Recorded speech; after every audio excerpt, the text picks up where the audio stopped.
ഞാനിപ്പോ university Queensland ഓസ്ട്രേലിയയുടെ മുമ്പിലാണ് നിൽക്കുന്നത്. ഒരു പ്രത്യേകത ഞാനിവിടെ പറയാം. ഞാൻ മഹാരാജാസ് കോളേജ് എറണാകുളത്ത് കുറെ വർഷങ്ങൾക്ക് മുമ്പ് പഠിച്ചതാണ്. അന്ന് മഹാരാജാസ് കോളേജ് ഇത്രയും ഭംഗിയില്ലെങ്കിലും ഏതാണ്ടൊക്കെ ഇതുപോലെയായിരുന്നു. തോരണങ്ങളില്ല, രാഷ്ട്രീയ പാർട്ടിയുടെ നേതാക്കളുടെ പടങ്ങളില്ല, രാഷ്ട്രീയ പാർട്ടിയുടെ ശ്ലോകങ്ങളില്ല, കൊടികളില്ല, സമരങ്ങളും സിന്ദാബാദും ഒക്കെ വളരെ കുറവായിരുന്നു. നമ്മുടെ കേരളത്തിൽ നിന്ന് പല വിദ്യാർത്ഥികളും ഓസ്ട്രേലിയ വന്ന് പഠിക്കുന്നുണ്ട്. എന്തിനാണ് ഇങ്ങനത്തെ ഒരു അന്തരീക്ഷത്തിൽ പഠിക്കാൻ? എന്നാൽ ഇന്നിങ്ങനത്തെ ഒരു അന്തരീക്ഷം നമുക്ക് എന്തുകൊണ്ട് കേരളത്തിൽ ഉണ്ടായിക്കൂടാ? അതിന് പൂർണ്ണ ഉത്തരവാദികൾ രാഷ്ട്രീയ നേതാക്കളല്ല, മണ്ടന്മാരായ കോളേജ് വിദ്യാർത്ഥികളാണ്. സ്കൂൾ വിദ്യാർത്ഥികളും കോളേജ് വിദ്യാർത്ഥികളും നിങ്ങൾ സ്കൂളിലും കോളേജിലും പോകുന്നത് രാഷ്ട്രീയം കളിക്കാനല്ല. ഓസ്ട്രേലിയ ഒരു ഡെമോക്രാറ്റിക് കൺട്രിയാണ്. ഇവിടെ രാഷ്ട്രീയ നേതാക്കളുണ്ട്. ആ രാഷ്ട്രീയ നേതാക്കളൊക്കെ തന്നെ സ്കൂൾ വിദ്യാഭ്യാസം കോളേജ് വിദ്യാഭ്യാസം കഴിഞ്ഞു വന്നവരാണ്.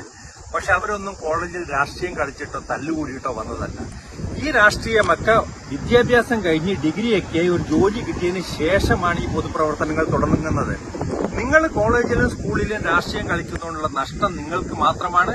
അതുകൊണ്ടുള്ള നേട്ടം നിങ്ങൾ ഏത് രാഷ്ട്രീയ പാർട്ടിക്ക് വേണ്ടി കളിക്കുന്നോ ആ രാഷ്ട്രീയ പാർട്ടിക്കും അതിന്റെ നേതാക്കൾക്കും മാത്രമാണ്.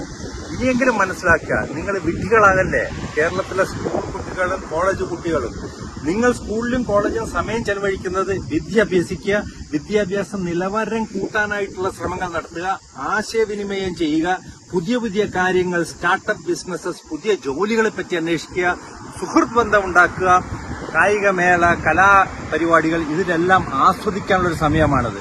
ഇനിയെങ്കിലും കോളേജ് കുട്ടികളും സ്കൂൾ കുട്ടികളും നിങ്ങൾ കുട്ടിക്കുരങ്ങന്മാരായി കളിക്കരുത്. ഇത് കാണാൻ വയ്യ. മഹാരാജാസ് കോളേജ് ഇന്ന് ചെന്ന് നോക്കിയാൽ അത് കോളേജ് അല്ല, ഏതോ രാഷ്ട്രീയ പാർട്ടിയുടെ ഓഫീസാണെന്ന് തോന്നും. എല്ലാ രാഷ്ട്രീയ പാർട്ടികളുടെയും കൊടികളും തോരണങ്ങളും മുദ്രാവാക്യങ്ങളാണ് അതിനകത്തുള്ളത്.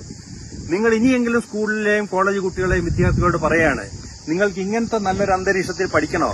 നിങ്ങൾ രാഷ്ട്രീയം സ്കൂളിലും കോളേജിലും കയറ്റാതിരിക്കുക. ഇന്ന് തന്നെ stop to politics in schools and colleges. Thank U.